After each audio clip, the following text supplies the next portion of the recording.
Welcome to the CABE Whittier podcast, from Los Angeles, California to the rest of the world.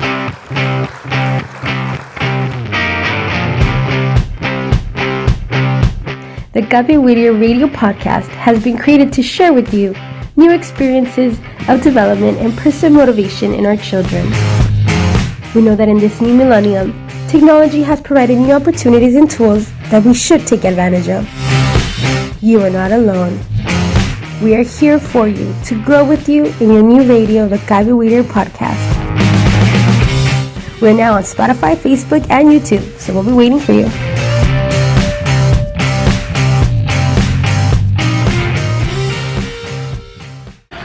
Bienvenidos a CABE Whittier Podcast desde Los Ángeles, California para todo el mundo.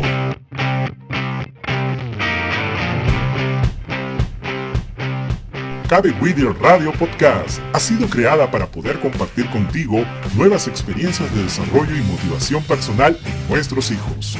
Sabemos que en este nuevo milenio la tecnología nos da nuevas oportunidades y herramientas que debemos aprovechar.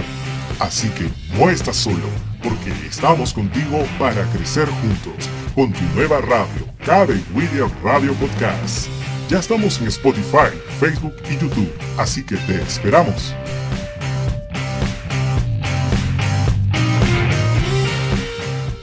Good afternoon, everyone. My name is Ricardo Pajuelo from CABE Whittier Podcast Radio.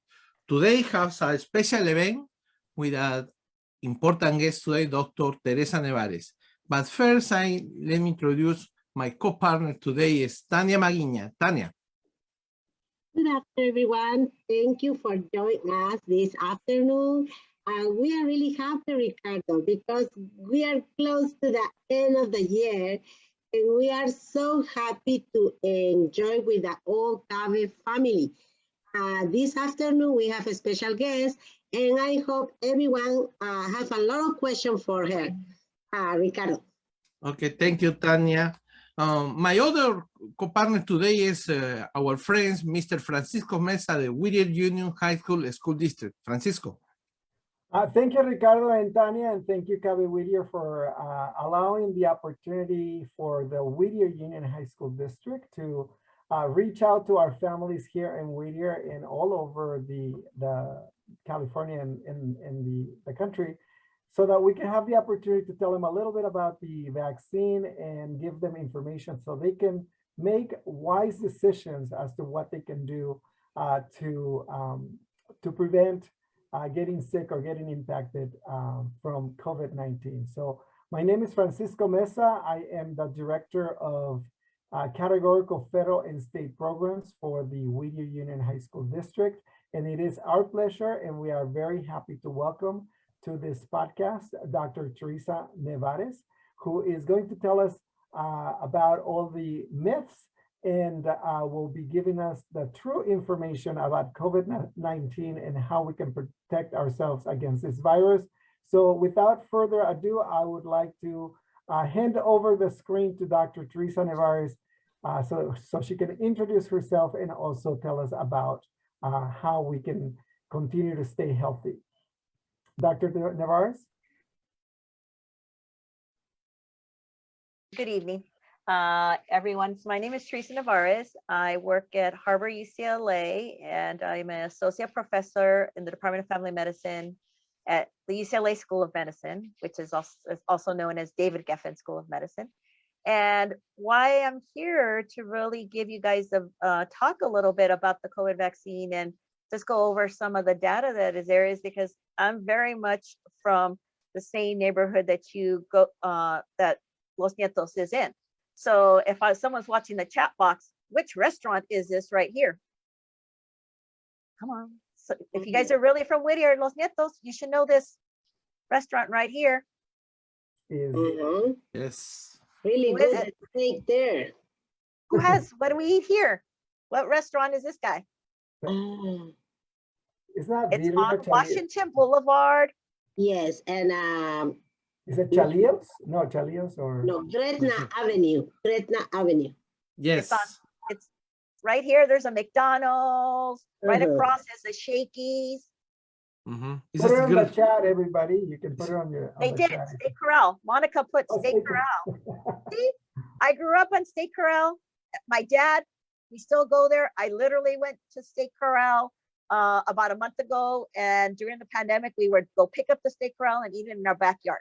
So I grew up here. My brothers and sisters would play. Way back then, there's something called Pioneer Little League, which used to be over there. We used to walk to the McDonald's and get our food there. So I am from the neighborhood. I just right now happen to live in San Pedro because it's closer to work because of where I'm working, but I still go down to Whittier probably 2 or 3 times a month because my family's still there.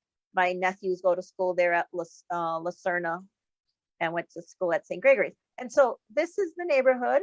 As you guys would see that you guys are aware, this is where Los Nietos really is, and this is where we grew up. And why do we look at this is that here at Harbor, we are part of LA County DHS, and we did see a lot of people suffer with COVID and have a lot of illnesses. And so, yes, we are a hospital, but we are also the doctors here. We even had a remembrance for all the people that died. At one point, we were having people die almost about 5 to 7 patients a day. And so normally in a hospital, maybe 1 person dies, but not 5 to 7. And so we even had our own remembrance, and we don't want to go through this remembrance again in the numbers that we did in the past. And so this is what we're here is to see is that are people dying from it? Yes. In the people that are more recently right now who got access to the vaccines are the younger, and that's why you guys are here for children between the ages of 5 and 11.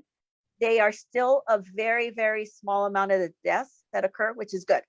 That there's been very little deaths, but I don't want anyone to ever have to be, even though there've only been 94 deaths in this age group, I don't want any parent to ever have to be one of those 94 to see something happen to their children. And so as of today, this is the number of actual patients, at least who had COVID. Over 5 million people have had COVID. And this number is probably not going to go up as fast as it used to because a lot of people now are diagnosing themselves with COVID with their in-home test. So this number is probably going to go up at a slower rate than if you were to compare it last year. So if you guys are going to go, well, it's not as bad as last year, it's harder to tell because last year everyone had to get tested at a test center. Nowadays, you test yourself. So my niece's boyfriend, he's tested himself at home, positive. No one knows that he's positive, right? Because he tested himself and he's staying at home. So these numbers, if you guys start to go, well, it's not as bad, you got to take that with a grain of salt.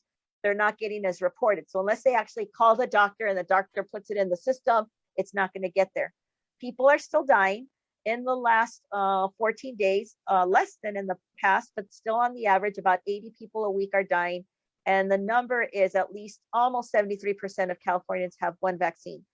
If I compare it to the number on the bottom that I just threw up, that's where it was last month when I gave the talk. So just in the last month, there have been 200,000 more cases reported of COVID. 2,000, well, but 1,800 people have more died, but we've also increased our vaccination rate by almost 2%.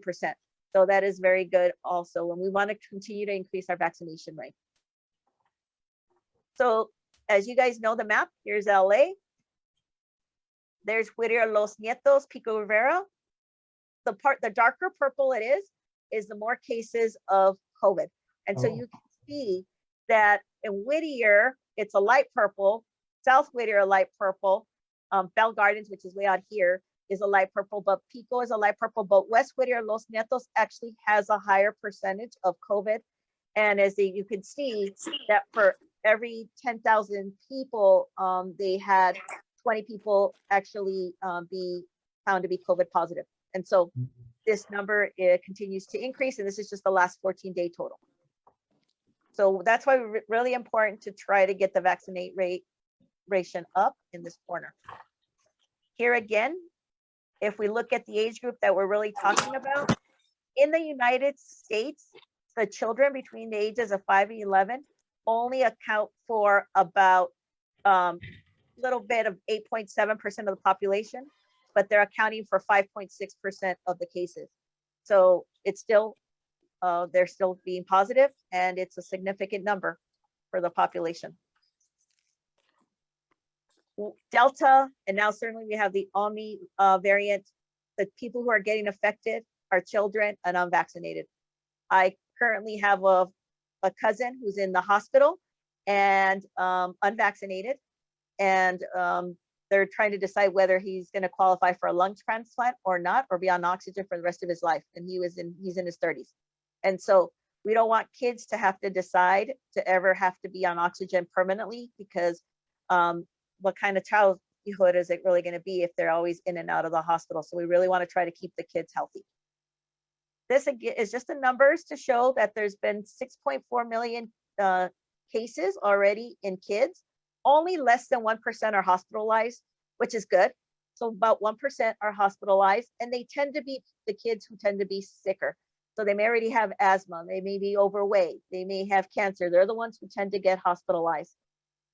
Of the kids who end up in the hospital, about a third end up in the ICU, and about 20% end up in some type of oxygen level that they're going to need. And so again, this is where we want to avoid the kids from ever having to be on this part. So we don't want them to be here hospitalized. The more chance to get hospitalized, the sicker that they are. So I know that later on they'll be talking, but currently what's in the California is that all teachers and staff in private and public had to show proof of vaccination. And I just was reading an article that yesterday, I think LA Unified fired 400 people for not being vaccinated. And I know right now for LA Unified, they're trying to figure out how to do with the kids, because over 30,000 kids still have not been vaccinated. And so they're really trying to push the vaccination. Your school district at this point hasn't mandatory, but the California governor is looking to see if he's going to make it mandatory at the start of next academic year. How do you know if you have COVID? It's almost anything. Fevers, chills, cough, congested diarrhea, headache, muscle aches, loss of smell and taste, nausea or vomiting. A 5-year-old might not be able to tell you that they can't smell or taste, or they might say food tastes funny. But a lot of times to 5-year-old, anything that's not, that's a vegetable might taste funny to them. So you have to be careful on what they mean by the taste and the smell. So anyone who's sick, especially if they have a fever is the number one symptom. Please get them tested, whether you do it at home or whether you go to a location. There's a lot of free testing everywhere. It does not require a social security number, does not require that you be a resident or a citizen. It's free testing, but you want to find out if they are positive or not. So they stay away from school, and they also stay away from older adults who may not be vaccinated. But any symptom is there. Which vaccine would a child get? They would only get the Pfizer. The Pfizer vaccine for the children is going to be a third of a dose of the adult, and it would be a smaller needle. So it is a smaller needle, a third of the dose, and the cap is actually a different color to try to prevent getting the wrong. Currently, there is no Moderna or J&J for the children. They only have the Pfizer vaccine. And they stopped Delta, and then the newer studies that I was reading just yesterday and today, it looks like the boosters are helping a lot more with the Omni. Now, the first dose this is going to be the first dose for the kids, so we're hoping that it will also, because the kids have a little bit better with their immune system, that it'll help them with the Omni. Our goal again is to stop this coronavirus. Some of the things that people say out there is, well, this vaccine took forever. In the past, it takes 15 years or so for the vaccine to be made.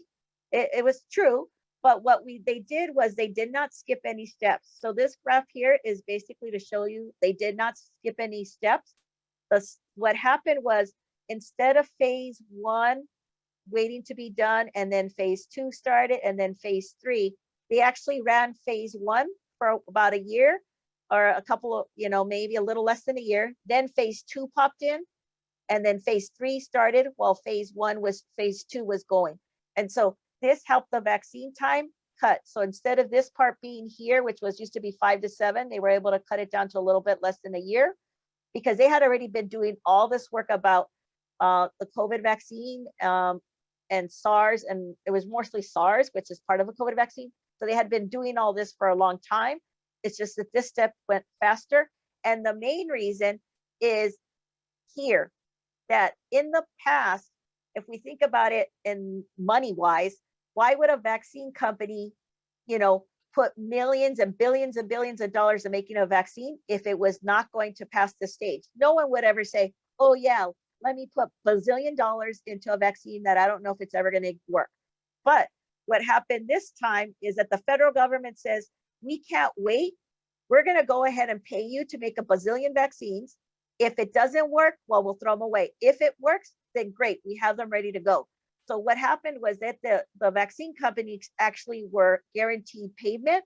So they're like, okay, fine, I'll make it. If it doesn't work, I'm going to get paid. If it works, I'm going to get paid. So that's what really cut this part here, that again took years because it was going on at the same time. So that's why it dropped it from 15 years down to about 1.5 years total. But no steps were skipped, they were just moved.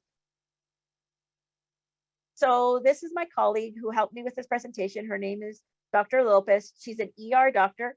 She was on the front lines.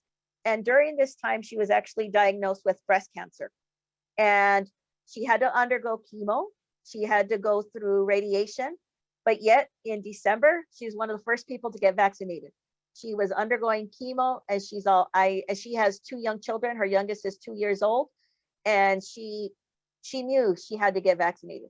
So even if you have allergies, if you have diabetes, if the kids are maybe overweight, if they have any illness, the vaccine has been proven well to be given to many people, and we've been giving it. Yet last week, Thanksgiving week, I was in the hospital. I was giving it to my patients who were undergoing chemo, and people who were coming in for another reason, and we were giving them vaccines. So it doesn't matter what your underlying health condition is, you should get vaccinated. The side effects, luckily, if you guys are noticing, you as the parents probably are going to have more side effects than your kids are. I haven't really heard of any kids really having side effects. The younger they are, their arm hurts a little because it is a needle, but they really don't get the tiredness, the fevers, or the headaches. It's the people around 25, 30 to about the early 50s that are really getting the tired and feel like they ran a marathon. But it tends to hit them about 12 hours to 48 hours afterwards. So it tends to go away. The soreness of the arm lasts a little longer, but all the side effects tend to go away in 48 hours. So if you get sick a week after the vaccine, it's not the vaccine, you're going to get sick from another virus. But if you get sick within 2 days of the vaccine, then it's actually your body going, hey, I got this vaccine, let's start making all these antibodies. And that's what it really is. The side effects is your body actually working to make all these antibodies. So that's why the older adults, they may not have it because they don't have as many antibodies and it takes longer. So that's why the older adults actually got boosters first, because they didn't have a high enough response as the younger people did. And maybe that's why they're not getting the same vaccine, the same side effects. Allergic reactions are not very, very common. If they do happen, it's the first 15 minutes. But as you know, for those who have got the vaccine, that's why they have you sit there. I'm a doctor. I literally had to sit there for 15 minutes as a nurse watched me as I played on my phone and read my emails because they had to watch me for 15 minutes. So everyone will be watched. Those who have a history of severe allergic reactions, what they do is they watch you for 30 minutes. But otherwise, everyone is getting the vaccine. So again, right now, we're giving the 5 to 12-year-olds. The younger ones, we don't know, it may not come out till the summer. So those are going to be a little harder because it's going to take a longer to test the younger children. So again, it's school-age children that we are concentrating on right now. People are saying one thing that we noticed that came out is more recently that unfortunately COVID has now become the number 8th leading cause of why children at this age group die. So that number, we don't want it to go up, but it may go up if the vaccine, if we can't get the kids vaccinated and if the virus continues to spread. Luckily, the state of California, we have a little bit slower spread rate, but we certainly don't want to see this number keep going up, when right now it's the 8th leading cause of death in young children. A truth and myth again. Is there a microchip? No, there is no microchip. It doesn't gather any information. As I tell people, as soon as you turn on your phone, even if you don't turn it on, as long as it's on, the government has more information on you with your cell phone than they do with anything else. But the vaccine does not contain any microchip. There's no way for them to know who it is that's going on. The vaccine is a small, as you can see, it is a small syringe. 3 cc's is very small. That's less than a half of a teaspoon of medication that's in there. Once we give here's the medication. Once we give the injection, the needle just pops right back in. So it's all self-contained and it's safe for people. They can't reuse it. So you can't even reuse it because once you give it, it automatically retracts. So you can't reuse it. It's not a reusable needle, not a reusable syringe. Will the vaccine give me COVID? No, it will not give you COVID. This is not a live vaccine. The old polio, for the parents who might be a little older, you have that little, you might have a polio shot scar on your shoulder. That used to be the live. We don't give the live polio anymore. The live vaccines currently are rubella and measles, or mumps are live vaccines. The COVID-19 is not a live vaccine. It does not contain any components of the COVID-19, so you will not get the virus from the vaccine. Some people are concerned, does the COVID-19 alter my DNA? It does not alter your DNA. It will not. The DNA is what makes you you. So if you and your brother are twins, each of your DNAs are still separate. They are different. They're not exactly the same. They're slightly different.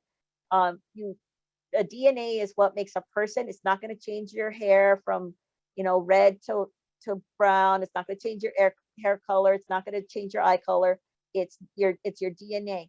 And so it's not going to touch your DNA. So the DNA is going to stay safe. What it does is that the vaccine helps make this little protein here. And so once it makes this protein, it makes this little RNA. That's why the mRNA comes in. It makes a protein.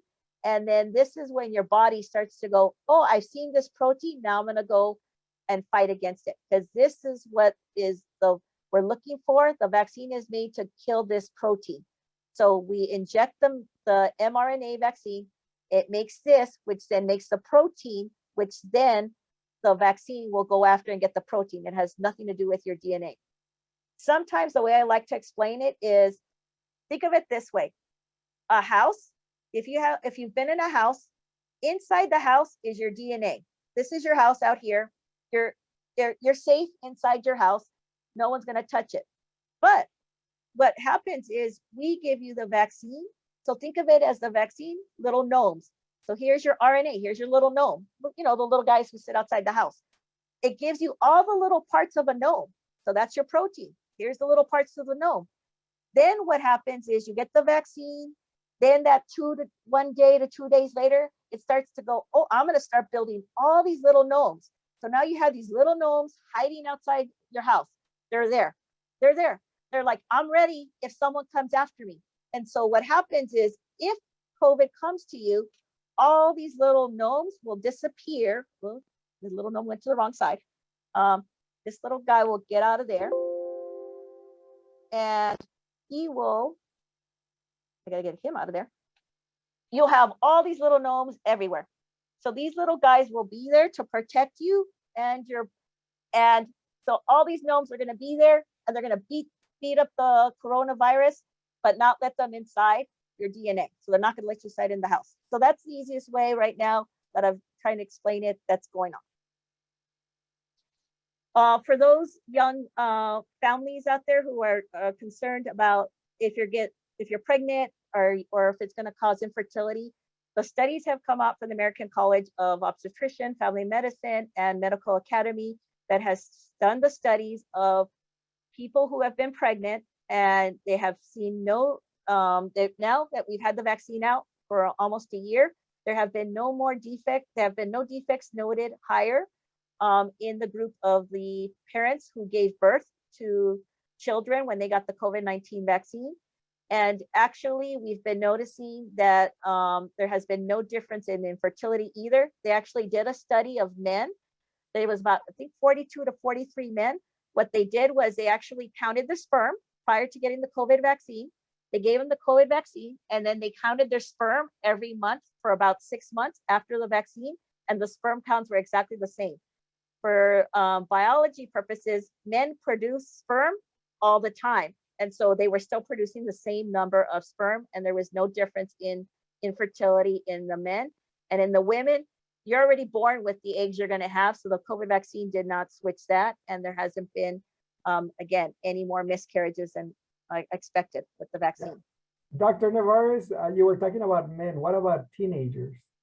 The teenagers would be the same as the men, because as soon as a male child, they produce sperm all the time once they ejaculate. So they're going to get more and more sperm. And so that has not switched.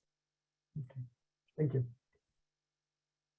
On the COVID-19 vaccine, does it have fetal cells? No. Even for those who happen to be Catholic, the Pope has come out to say there is none. And there are no fetal cells that were used in the mRNA and the vaccine from Pfizer. And this is the one that the kids are actually would be getting, is the Pfizer.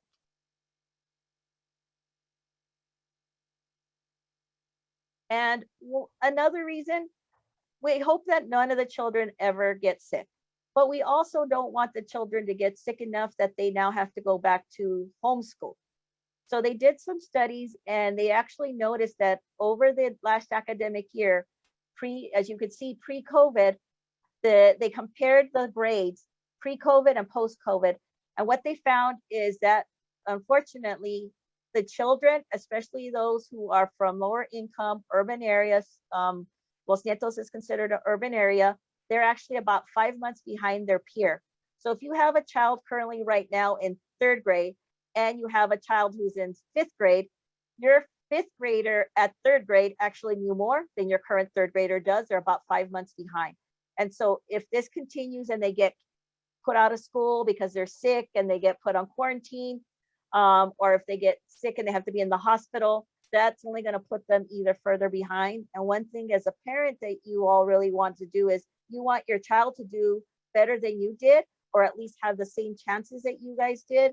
And education is one of the ways that they can do this, and putting a block in their education is something we want to try to avoid. And that the vaccine is one thing to try to do that.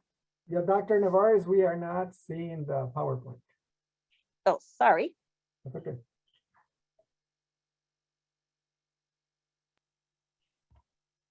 Thank you. So this was the graph that just showed that the kids were behind.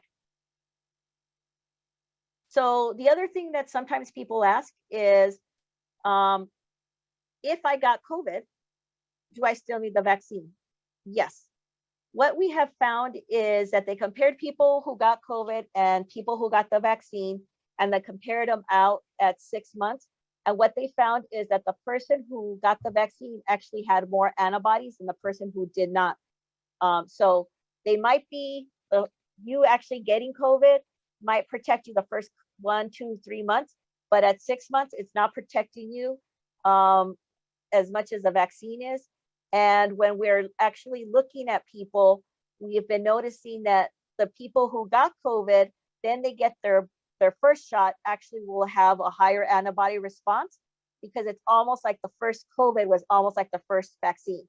But we're, so I'm not saying you got COVID, you should still get 2 vaccines, but we are noticing that that it is not as strong as getting the boosters. But we want people, even if they got COVID, right now what we're doing is, if the patient has COVID, and they decide to get vaccinated, we will give it to them within about after 14 days, they can get their vaccine. And now as we go into flu season, luckily we're hopefully all wearing masks a little more. People are going to be very hard to notice the difference between flu and COVID. So COVID testing is going to be important, because at least COVID testing you can do at home. You can't do flu testing at home. The symptoms are going to be very similar, but the difference is going to be is that COVID is more dangerous than the flu is. And so if we can see here, Again, you have to remember that COVID hasn't been around that long, so it's hard to compare. Here's flu for 3 years, and here's COVID for 1 year. But you can see that 1 year versus 3, that this was not, you would expect it to, if flu was worse, you would expect it to be way higher, 3 times higher. But you can see that the darker number here, that the overall number of people that needed a breathing tube was higher in the COVID number. The people who needed to be in the ICU was higher. The longer that they were in the ICU was higher in the COVID patients. And the amount of people who died was actually the same percentage. But again, this is 1 year. That we haven't put together all the other numbers of the years yet of COVID. So this number, we expect it to go higher. So finally, with the kids, kids do get COVID, as many of you all know. But what we found is that COVID from kids to adults increases. They have a higher chance of a kid passing it to an adult. And that's why right now with the holidays coming up and families getting together, it's really important to try to decrease the chance of the children passing the COVID to their grandparents. The kids will get 2 shots from Pfizer. They have to be 21 days apart, so it'll be 3 weeks apart. So if you give a child the vaccine right now, they'll be getting their second vaccine a little bit before, it'll be right after Christmas. So it has to be 21 days later. So it does require we're not talking about boosters for children right now between the ages of 5 and 12. We're just trying to talk about the first initial, unlike adults where we're talking on boosters, because a lot of the adults got their vaccines back in April. And so we kids can pass on COVID to their grandparents a lot easier. And finally, here they showed, they did a study about outbreaks. So here is an adult who was actually infected, and this is why a lot of why they made the teachers get vaccinated and people who work with kids. The teacher had COVID. The teacher then infected 50% of the kids in the classroom, and another 50% did not get it. And we want none of this to happen, so that's why the teachers got vaccinated. But this one person in red will then spread out and get their family members sick. So that's why we got to stop it here at the kids to stop spreading it out. So please, while the kids you're deciding to vaccinate your children or not, please, if they are sick, have them stay at home, get tested, and please wear their mask when they're indoors. So questions? May we speak freely? Thank you, Dr. Navarres, for this wonderful opportunity and for making something so complex, easy to understand. The visuals really help. This is the opportunity that we're going to give our audience on the chat. Please make sure that you type your questions. This is a very special and rare opportunity that you have to be able to have time with a doctor who's an expert in the area and can give you the medical advice that you need, or the information that you need to make a wise decision. We're not saying you have to do this, you are required to do this, but we want you to get the information from an expert and then make a wise, informed decision about whatever choice you choose to make for your family. So at this point, we are going to, I think that Yossi is monitoring the chat, and she will be letting us know about the questions that the audience has. In the meantime, I have a question in regards to, yes. Oh, yeah. At the same time, I would like to invite to our Facebook Live guests or our audience, for they have take advantage of asking to our special guest, Dr. Navarres. And I have one question here, but I'm waiting for you finish your question. Oh, perfect. And Josie, I still with the question of we have on Zoom. And later, I read the question we have on the Facebook Live.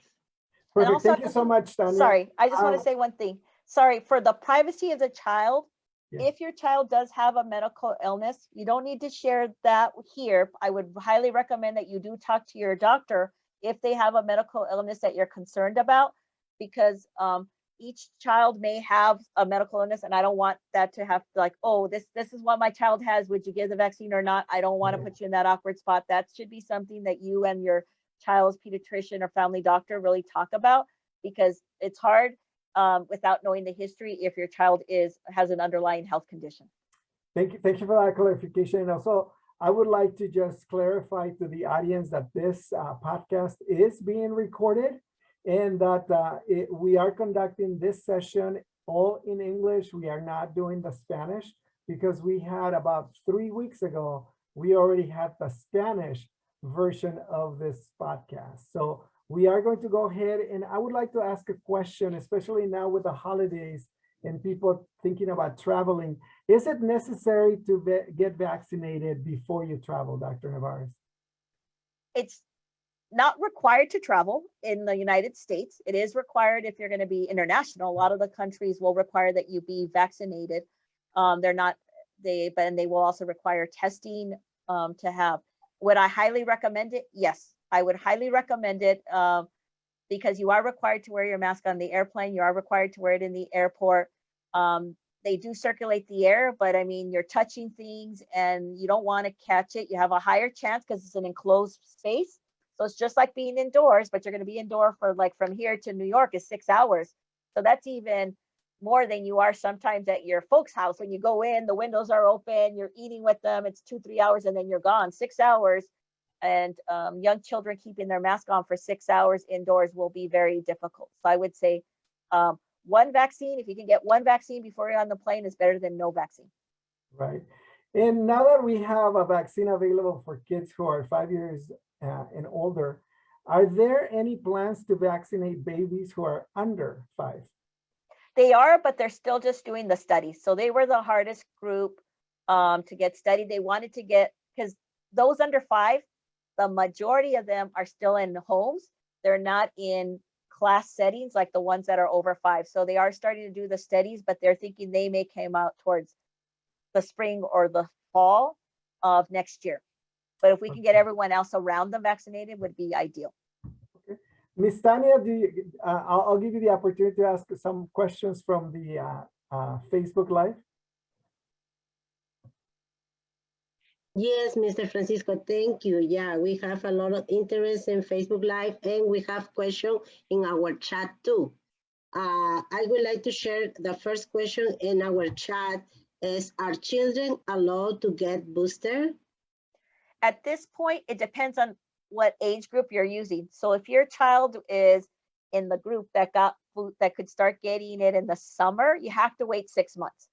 So it's not so much are they allowed. The issue is we've only started vaccinating the 15-year-olds to the 12-year-olds. They just started in the end of May. So May, if they got it at the end of May, they couldn't get it till the end of December because there has to be at least 6 months in between, no matter what the age is. But everyone is allowed to get a booster as long as it's been more than 6 months after their first 2, or 1 for Johnson & Johnson. Thank you.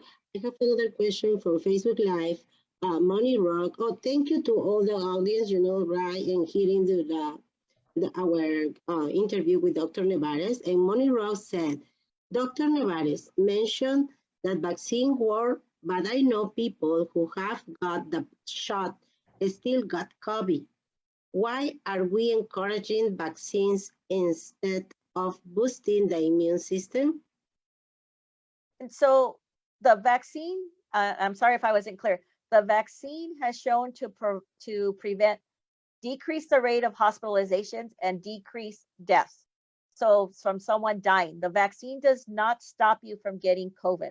So there are people who will get the vaccine and they will have asymptomatic COVID, but at least they will not die or end up in the hospital. And that is the key.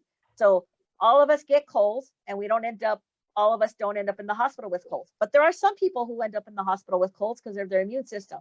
And so the vaccine is preventing about 99.9% of people dying, about 96% of people preventing them from going into the hospital.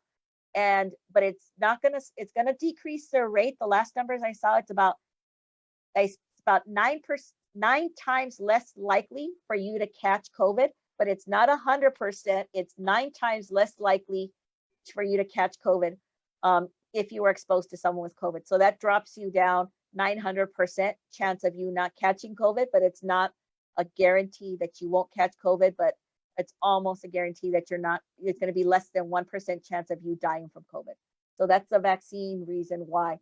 So the vaccine does build up your immunity. So the question was, is there something we can do to build up the immunity? And the vaccine does build up the immunity because it causes the antibodies. Antibodies are a part of the immune system. Okay, at this point, we're gonna go ahead with Yossi. Yossi is monitoring our chat, and we'll give her the opportunity to ask a couple of questions from the chat. Okay. Ms. Landin? Yes. Let's see. Do you have the data of COVID-19 vaccine injuries? How many kids have passed away? From the actual vaccine, we do, I would have to actually look on there to see how many have passed away, but there has been, as I showed, there was over 60 children who died of COVID. Of the kids, it's gonna have to be worldwide number. If it's gonna be, I can't tell you.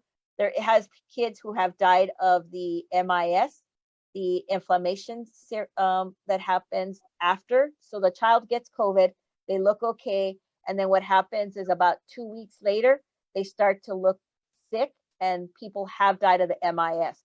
And so if any of you ever have a child who gets COVID, they look okay, keep an eye on them for at least another 3 weeks. Not that they have to be in quarantine, but it's the MIS, this multi-inflammatory syndrome that occurs, that the kids will die of that. And that's what we're really, the kids have died of the MIS, which is a complication that occurs after they get COVID, not the vaccine. Is that inflammation of the heart specifically, or just? It's inflammation of it. The inflammation of the heart has been more in the young men, somewhere around, 15 to 25 years old. So more the college age kids, that they notice a little slightly in the young men, but it's inflammation of the blood vessels too. And that's why they get blood clots. And some of the inflammation is the heart, but it can be the blood clots, it can be the lung. It's a multi-inflammatory. Any organ gets inflamed, and that's where it can be. So it's not just the heart. Heart tends to be a little bit more towards the younger men. They've seen MIS as young men. Okay.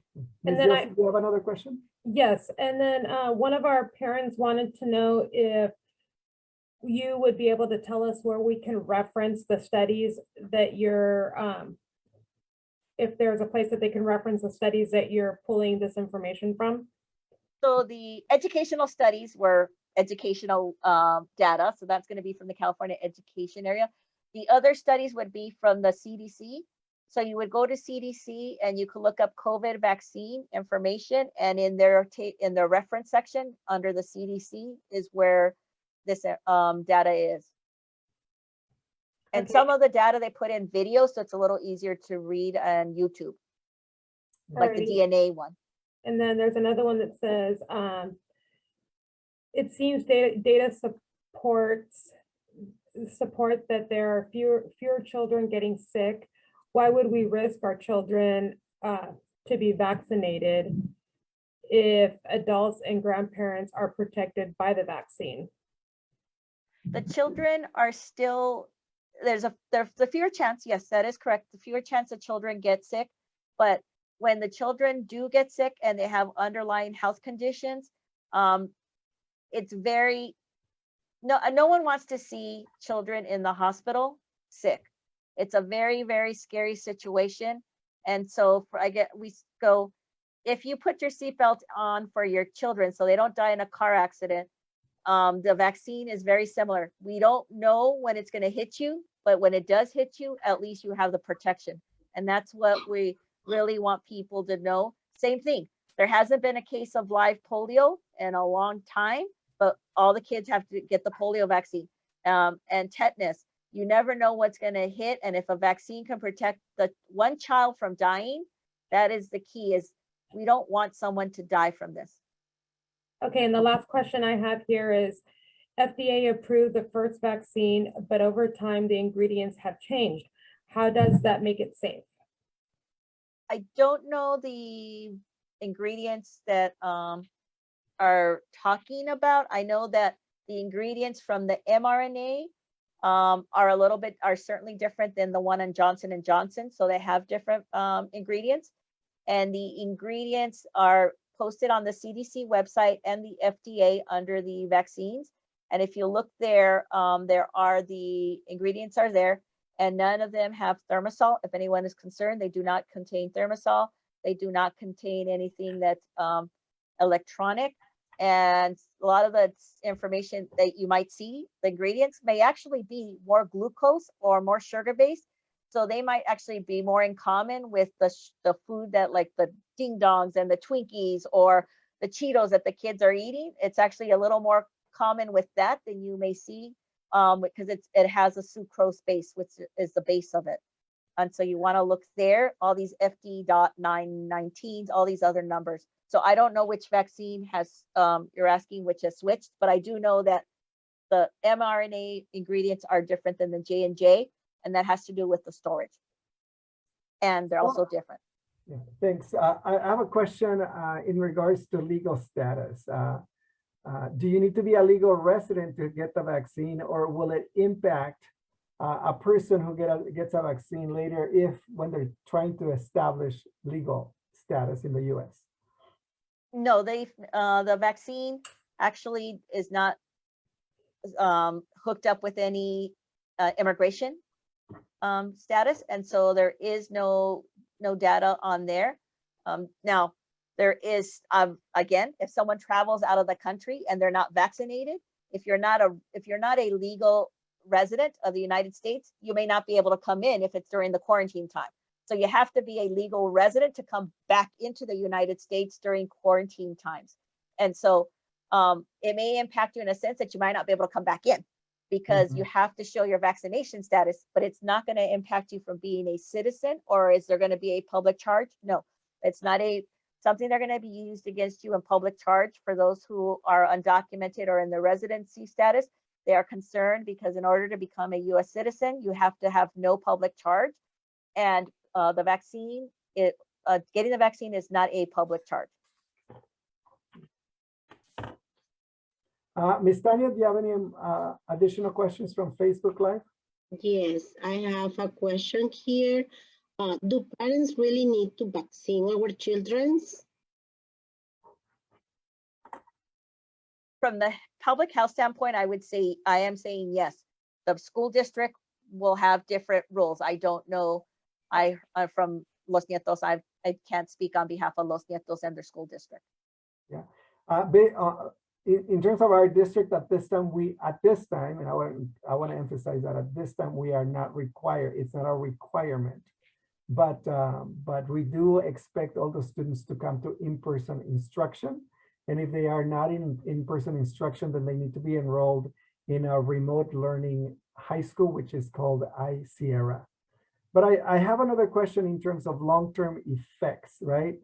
Parents oftentimes are worried about the long-term side effects of the COVID-19 vaccine, since it's such a new thing for us. So it's what we've been seeing again tends to be the side effects tend to be the first 24 to 48 hours, which is the antibodies acting, where you get the vaccine, your body starts to mount an immune response, it starts to build the antibodies, and that's when you get the side effects. We have not seen any long-term side effects on the vaccine, and they did that with the children also to see if there was any, and they did it pre-puberty and post-puberty, and they have not seen any effects as a vaccine, because again, it does not alter the DNA. If this vaccine did touch the DNA, that would be a different question, but this does not touch the DNA, so there's no expectations that it should have any long-term effects at all. And what can you tell us about the new COVID variant?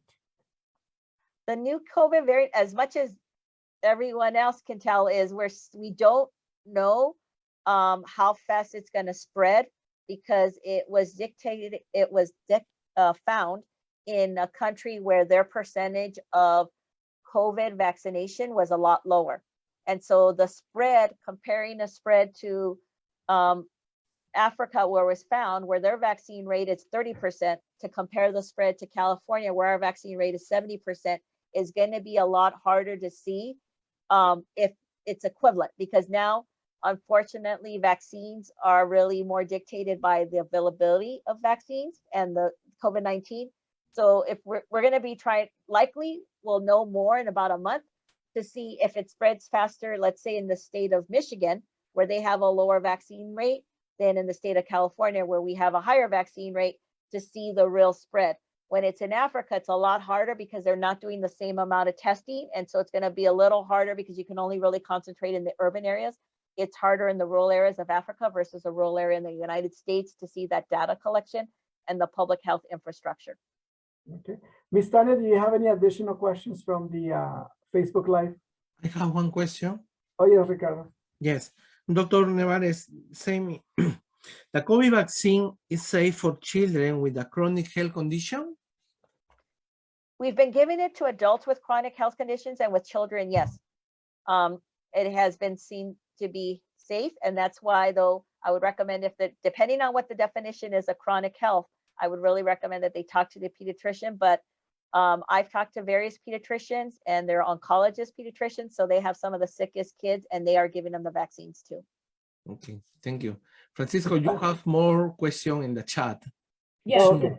Yes. Um, I wanted to give Tanya an opportunity before we go to Yossi. Okay. Ms. Tanya, do you have any other questions from Facebook Live? You're muted. Tanya, I don't hear you. Sorry. Okay, here I have a comment. I know people that goes to Tijuana often, and they are not being asked for their vaccine card. What is the problem with that? If the people coming to USA don't receive maybe we don't make sure they have a vaccine or no.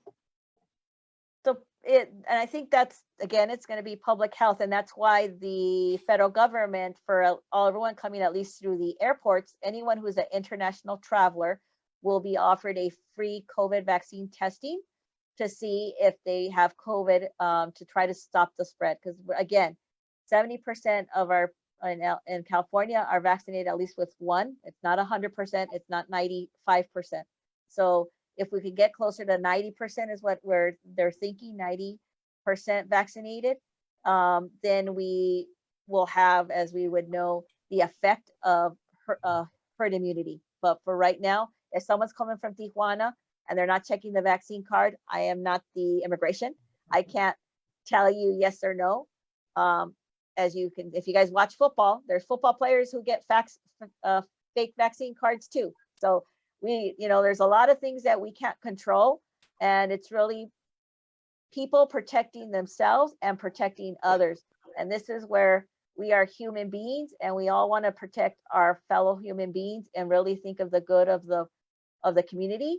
And what can we do the best to protect the children and protect the adults? And I wear the mask. Why? Because I'm trying to protect the kids that I run into. I'm protecting the adults I run into, even because they may not be vaccinated, but I'm trying to protect them. And we're all here to really understand that vaccines protect everyone plus yourselves. And so it works two ways. Masks protect the other person. Vaccines protect you plus the other person. Okay, and Yes, Dr. Navarres, I have a couple questions in the chat. One of them is mental fogginess and loss of smell a side effect? It is actually one of the symptoms of getting COVID. So if someone has a COVID, they will lose this. The vaccine itself is not a does not give you loss of smell, and it should not give you fogginess. But if you get COVID, those two are known side effects of the COVID disease. And then another one that I know you already answered, but the person asked it again is the booster only for people that are 65 and older, or younger people can get the booster as well? Right now, anyone, according to the US government, they have opened up the vaccines booster to anyone who's 6 months out from their last vaccine. So it doesn't matter your age group. Anyone can get it as long as it's been 6 months out. And then another question is, can vaccinated people spread COVID as well? They can, and that's a less chance that they get it. So 9 times less chance that they're even going to get COVID. But if a vaccinated person does get COVID, they could spread it, but the effectivity rate of the COVID tends to be a little bit lower. But also if they're wearing their mask, then they're not going to be able to spread it. So it's washing your hands and wearing your mask. And so if you're asymptomatic COVID, so I'm fully vaccinated. If I was to get COVID, I would get tested. As long as I don't have a fever, I would actually be allowed to go back to work, but I would be required to wear my mask. So I would not be able to spread it. And I think the schools have the same rules. Mhm. Okay, thank you. I don't have any other questions. Okay, perfect. Any more questions, Ms. Tania or Ricardo? I have one more question here on Facebook Live. Annie Rodriguez question said, are vaccine dose ages determined by weight or age of child? No, it is not by weight or age right now. It is by age. Let's say the 5 to 11-year-olds are getting 1/3 the dose, but not the weight. So a 5-year-old is going to get the same dose as a 7-year-old, which is going to get the same dose as a 9-year-old, but it's going to be different than the 12-year-old. Okay. So it's a Thank third. you. Any And other the questions, age is a lot Ricardo? smaller. Yes, my last question is, my child need an annual COVID-19 vaccine? So will the child need an annual booster, basically, right? Is it, say only COVID-19 vaccine? We don't know if we're going to need annual booster. We don't know, especially with the kids right now. We don't know what their immunity is. We noticed that for the adults, that our levels of antibody dropped after the second. So that's why the booster has been approved. Is it going to happen with the kids? We don't know. We probably will have better data in the summer. So what they're going to do is all the children who got who got their 2 vaccines, they're drawing blood from some of the kids in the study. And every month they're drawing their antibody levels, and they're going to see if there's at what point it drops, and at what point the COVID rate goes back up. So we don't know if that's going to be 6 months like it is in adults, or if it's going to be 1 year, or if it's going to be 2 years. We don't know at this point. I would have a better answer in a year, but for right now, we don't know if it's going to be annual. I'm going to say for the adults, I'm sure we're probably going to get another booster. I don't know when there'll be a booster number 4, but I think I don't know if it'll be next fall or 2 years from now. Don't know.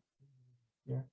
I see on the chat that they're asking about the students if they need a vaccine. Of course, we want all students to be vaccinated, but at this point, our district is not requiring that. But like I said before, we do expect the students to come to school every day in person. If they are not coming to school in person, then they will need to be registered in the remote learning high school, which is ICERA. But the students, all students are expected to come to school, but we are not requiring the vaccine at this point. We do the social distancing, the masks, but we highly recommend that all students get vaccinated. It would be a tragedy if we lose even one person or one student because that person chose not to get vaccinated. But at this point, it is almost time for us to end the podcast. I do want to thank our host, Dr. Theresa Nevarez, for giving us such valuable information so that we can make wise and informed decisions as to what to do in terms of COVID-19. So we do, again, on behalf of the Whittier Union District, we want to thank Dr. Navarres. I also want to thank our partners, CABE Whittier, Ricardo and Tania, for giving us the opportunity to be able to reach a lot of people via the Facebook Live and our webinar. So I wish you with that a very happy, safe, and more than anything, a healthy winter break and holiday. Any last parting words, Ricardo, Tania, Dr. Navarez, or Yossi? Okay, Tania. Thank you so much to all our audience by Facebook Live. We are a pleasure to support with this information. I hope you have more questions later. If you have more questions later, don't do, write your question, and we try to get the information, the last updates we will have in the future for you have more information or a later information for your facility. I have more announcements later, but I hope Dr. Navarres, thank you so much for all the information we provide to our audience. Our audience said, thank you so much. This is really good information for all our community. Thank you, Tanya. Dr. Navarres, thank you so much for your time. What is your last message for Christmas time? Please, as you guys are making this decision for your child, please wear your mask and wash your hands as you're making the decision about the vaccines. Thank you so much. All right, thank you. And thank you, everybody. Thank you. We want to thank the audience for tuning in and joining us this evening. I hope that this podcast and information from Dr. Navarres was very useful and helpful to you. So with that, happy holidays. Happy holidays. Thank you so much, everyone. Bye, Alejandra. Thanks for your help. Thank you. Happy holidays. And we would like to recognize, the participation to many parents here: Alejandra, Lorena, Victoria, Griselda, Luz, and you have a lot of parents here. Thank you so much for your participation. And then we have some announcements for our podcast, have some announcements for you, and I hope you enjoyed this one. Thank you so much, Josie, for your support. Desde Los Ángeles, California, para Okay, sorry. Okay, if you would like to become a CABE Whittier member, please join us to our page www.gocabe.org. And if you like to be part of us, join to the CABE family. We are the chapter number 40. I hope you join us. Now our registration for our annual conference, CABE 2022, is ready for your registration. Our conference will be on March 30 to April 2, 2022. Our early bird registration deadline tomorrow, December 9, 2021.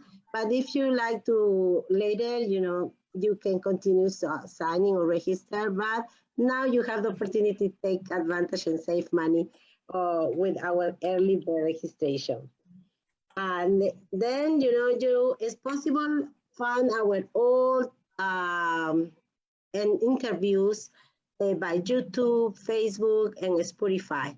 I hope you have the opportunity to review our before programs and go to our CABE Whittier Facebook page, or please join to our channel, CABE Whittier on YouTube, or go to our Spotify edition as a CABE Whittier. Okay, and if you're interested in having a company logo or advertise something, please call us to 562-762-2208. And then, it's possible you get your COVID-19 booster and flu shot at the same time. And children's 5 to 11 are now eligible for COVID-19 vaccine, as the doctor said. And another thing is we have an ambassador program, try to empower our community members and at the same time help to our community and educate them for try to improve our, protect our communities. And we have another service, as service is free for Workers' Rights Clinic every Wednesday from 4 to 7 p.m. If you like to more information about this opportunity, call us and leave a voicemail 323-648-4767. And then if you need your digital vaccine record, remember, go to myvaccinerecord.cdph.ca.gov. Miss Tanya, I went to that website and it only took me 2 minutes to get mine. Okay. It's good. Yes. Okay, thank you so much, Tanya, for your last information for our community. Oh, Francisco, thank you so much for your You're support and welcome. for partnership. May I tell you something? In the boardroom, every Wednesday at 5 o'clock, we offer the vaccine and the booster here in our district offices in the boardroom, just so that, just in case somebody wants to, they don't have to be a student. You can bring a parent, you can bring a friend, you can be anybody from the public can come and get the shot. And we do the Moderna and Pfizer. Mhm. And if you go to the myturn.com or myturn.gov, you put in the zip code to the district office, which is 90605, and it'll show up as the Whittier boardroom, the Whittier Union High School District boardroom, and you can set up your appointments there. Yeah, and we also administer the flu shot as well.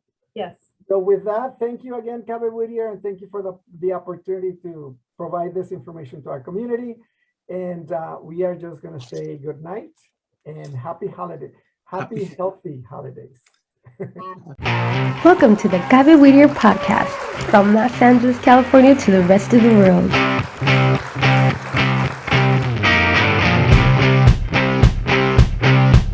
The CABE Whittier radio podcast has been created to share with you new experiences of development and personal motivation in our children. We know that in this new millennium, technology has provided new opportunities and tools that we should take advantage of. You are not alone. We are here for you to grow with you in your new radio, the CABE Whittier podcast. We're now on Spotify, Facebook, and YouTube, so we'll be waiting for you.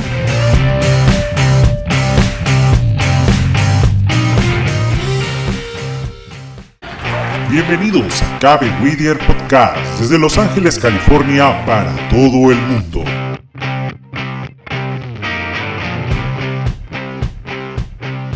CABE Whittier Radio Podcast ha sido creada para poder compartir contigo nuevas experiencias de desarrollo y motivación personal en nuestros hijos. Sabemos que en este nuevo milenio la tecnología nos da nuevas oportunidades y herramientas que debemos aprovechar. Así que no estás solo, porque estamos contigo para crecer juntos con tu nueva radio, CABE Whittier Radio Podcast. Ya estamos en Spotify, Facebook y YouTube, así que te esperamos.